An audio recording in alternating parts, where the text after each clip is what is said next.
Tá funcionando? Só, eu vi.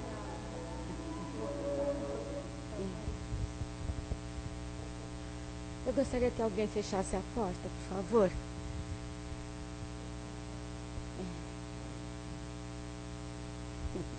Vamos procurando já nos aquietarmos, criando assim aquela condição dentro de nós, naquele cantinho do nosso coração, abrindo ao entendimento, a essa súplica silenciosa que nós fazemos todos os momentos que nos encontramos assim, envolvidos pelo plano espiritual que nos aquece, nos sustenta e alivia a nossa tensão.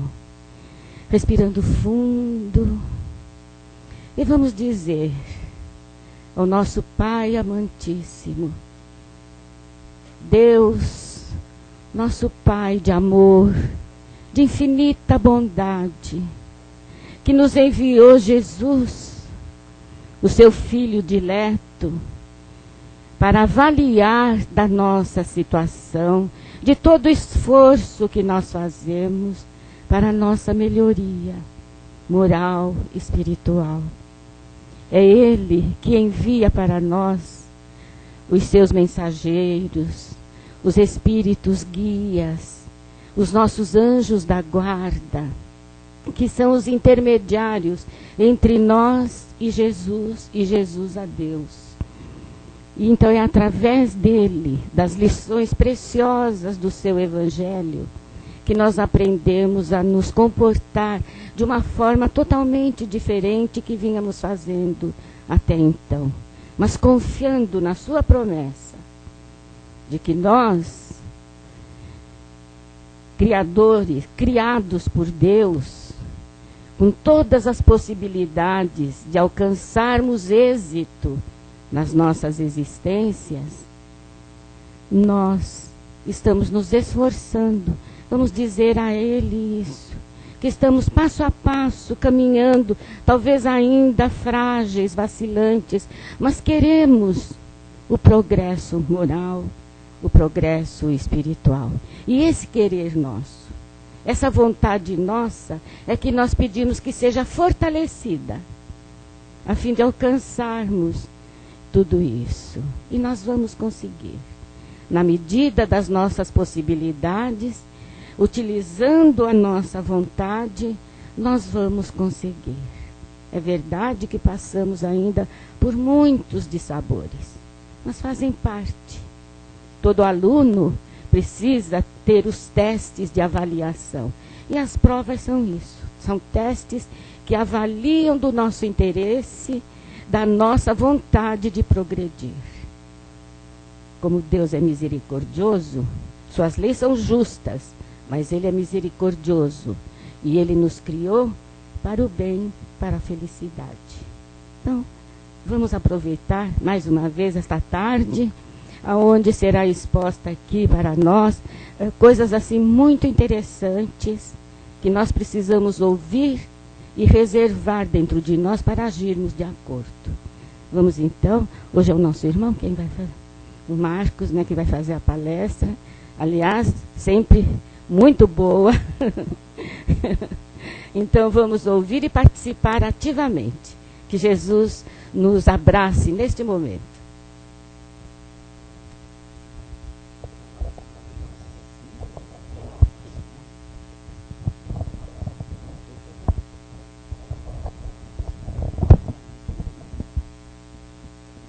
Boa tarde a todos.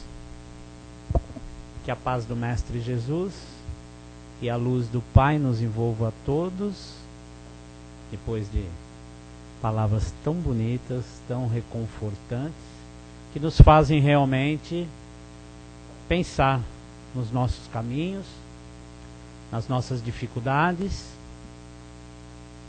e que vamos conquistando tudo que a nossa irmã Matilde falou, passo a passo, com calma, mas com perseverança, para que alcancemos o nosso futuro, que todos nós um dia alcançaremos. Uns mais rápido, outros mais devagarinho, mas todos nós alcançaremos. São testes inúmeros que nós vamos ter ao longo aí dessa nossa jornada. E um deles vocês vão ter hoje. Quer me aguentar de novo falando um pouquinho aqui, é um teste também, né? Aliás, ultimamente, figurinha carimbada, né, Sandra? Olha lá, vai ser mais ainda. E quando eu estou pensando em descansar, a Sandra me liga e fala: Marcos, tem trabalho para você. Mas eu já estou me aposentando. Não, não está não. Então vamos trabalhar mais um pouquinho. Muito bem.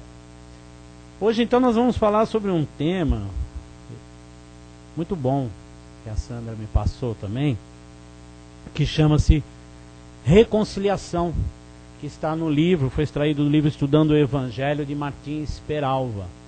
Então vamos falar um pouquinho aí sobre a nossa reconciliação. Como estamos nós nos reconciliando com os nossos adversários, com aqueles que nós ainda temos alguns entraves, algumas lutas a serem solucionadas.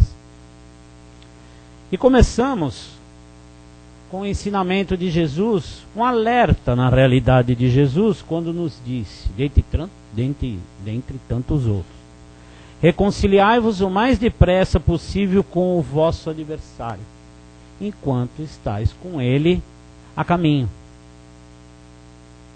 E nós vamos tentar identificar o que quis dizer Jesus quando nos avisou para que nos reconciliássemos com os nossos adversários. E aí a gente vai ter que começar fazendo algumas perguntinhas. Primeiro, quem é o meu adversário?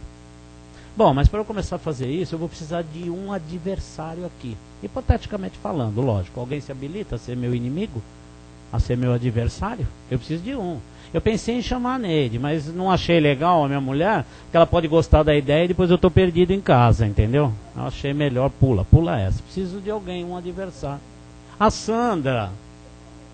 A Sandra é minha adversária, porque não quis deixar eu descansando, né? Quer me dar trabalho.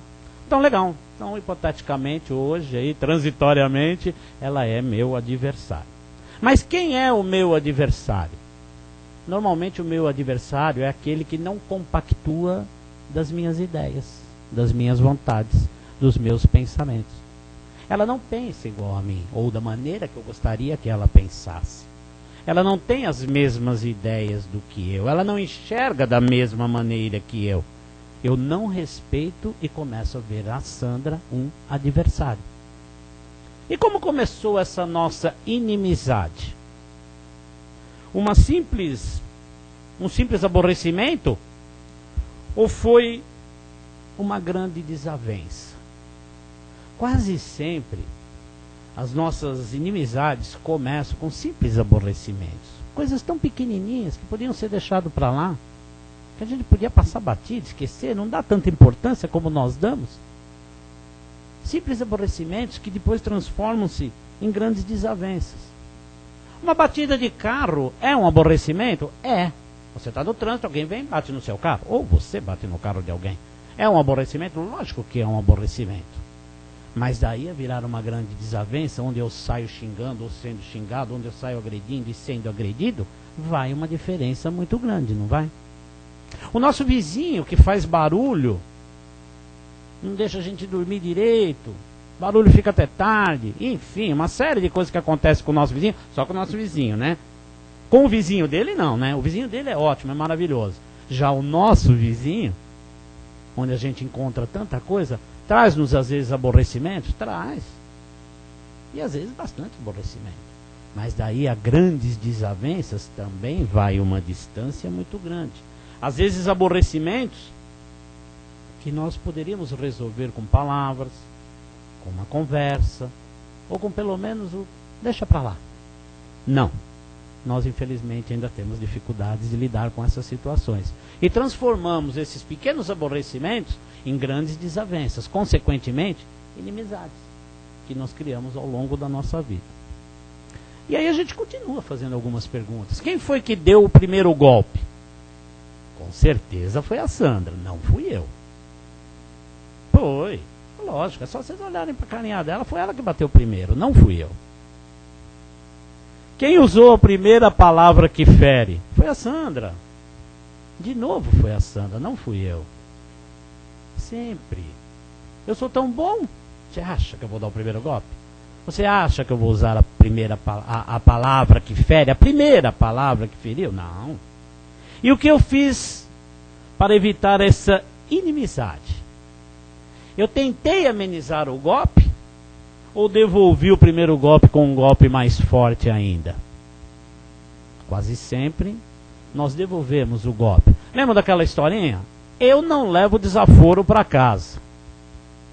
E às vezes é preferível levar um desaforo para casa do que criar um inimigo para o resto da sua vida. Desta e muitas vezes de outras vidas.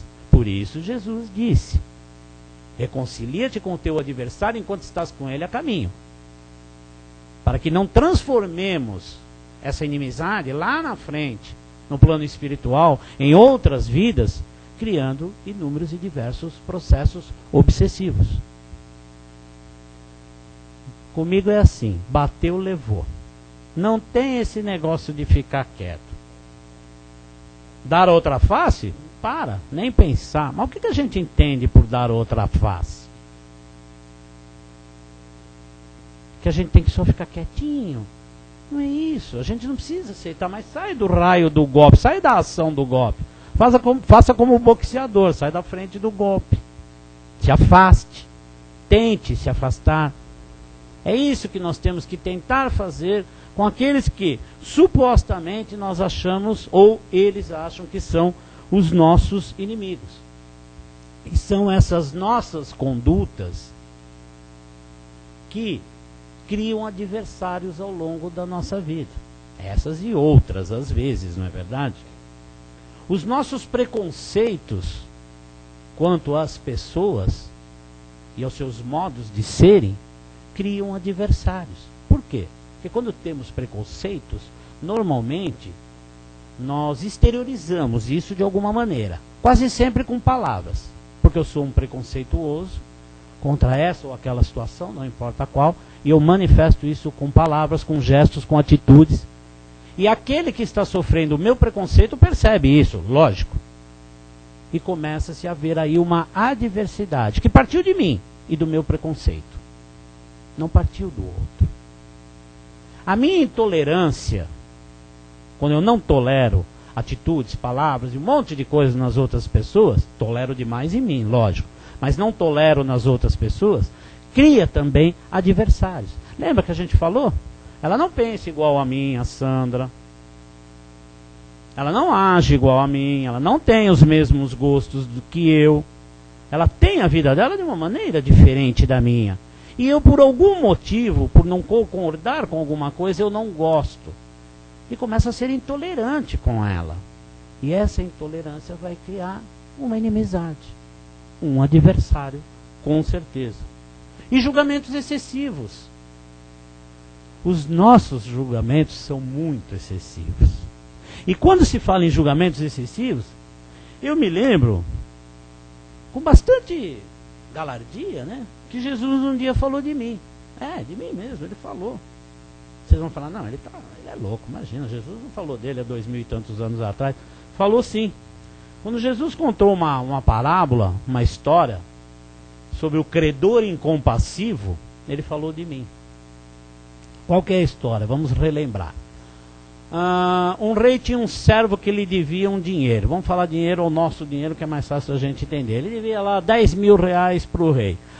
E devia e não pagava, né? Como todo bom pagador, estava meio como todo bom pagador, não, como todo bom devedor, ele não pagava, né? As linhas de crédito antigamente eram um pouco mais difíceis, né?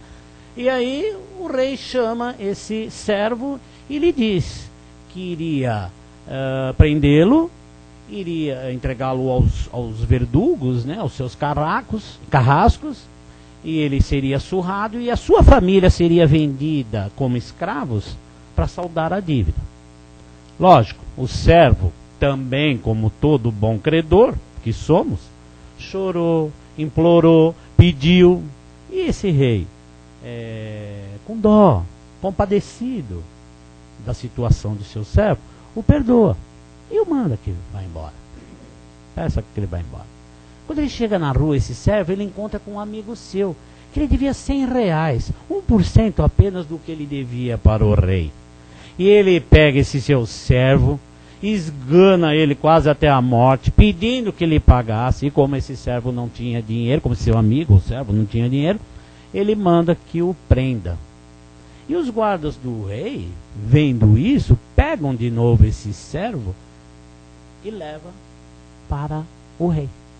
E o rei, vendo tudo o que tinha acontecido, que ele estava agindo de uma maneira diferente, como ele gostaria que agisse com ele, manda que o prendam e que toda a sua família seja vendida para salvar as suas vidas. E eu lembrei, ele estava falando de mim, Jesus, quando ele contou essa parábola. Quem sou eu?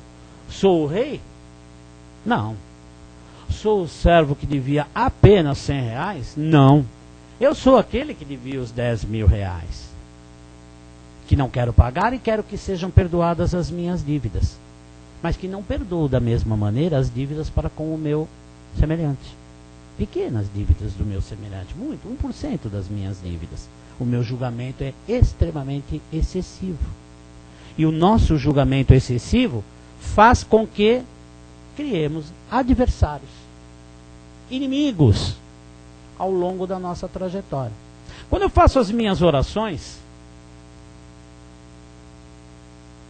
e quando eu oro o Pai Nosso, num determinado trecho eu digo: Pai, perdoai as nossas dívidas, ou as minhas dívidas, com a mesma intensidade com que eu perdoo os meus devedores. E como eu estou perdoando os meus devedores? Com que intensidade eu estou perdoando os meus devedores? Os meus julgamentos são tão excessivos. Tudo que eu vejo na rua, tudo que eu vejo na casa espírita, tudo que eu vejo na família, no meu trabalho, em todos os lugares, na minha casa, eu tenho julgamentos tão excessivos para com essas pessoas. Mas na hora das minhas orações eu peço ao Pai para que Ele perdoe as minhas dívidas. Será que Ele vai me perdoar? Vai. Só que com a mesma intensidade que eu estou perdoando aqueles que me devem. Ou aqueles que eu não gosto de alguma coisa, não é verdade? E qual o remédio para tudo isso? Alguém arrisca? Oi? Compaixão. Quem falou perdão? Perdão. Mais? Autoconhecimento, muito bom. Amor. Compaixão, perdão já é um amor terrível, né? São diferenciações aí do amor, né? Estão inseridas no amor, né? Autoconhecimento e conhecimento também de que nós temos de ter, de que o nosso semelhante vive um momento diferente do nosso, em termos de evolução e em termos de dias atuais, por problemas, por situações, por falta de conhecimento, por falta de estrutura familiar, por falta de uma série de coisas. Então esse conhecimento é também muito importante. O autoconhecermos e nos conhecermos as nossas dificuldades, como nós